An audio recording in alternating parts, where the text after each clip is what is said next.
Good morning. Ate.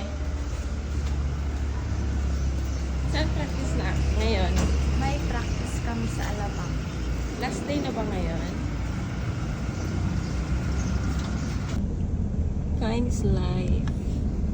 Ayan, si Banso tulong. Ito po yung gawain namin tuwing umaga kapag may pasok ang aming mga estudyante. Ang una naming hinahatid si ate kasi pang umaga siya. At maaga din talaga ang kanilang pasok. Ganyang oras na yan, mga 6:27, aalis na talaga kami ng bahay. Andito na po kami sa C5. Yan, paliko na po kami.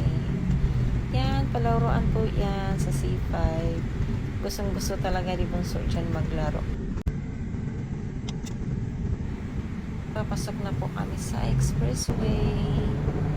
Medyo hindi po traffic ngayon. Konti lang po ang sasakyan kasi maaga po.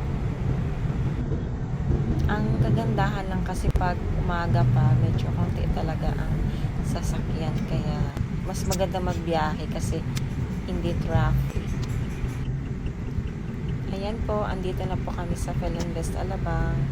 Medyo malapit na dito yung school. Pag papasok ka po pala dito sa school ni ate ay mag-aiwan ka po talaga ng ID.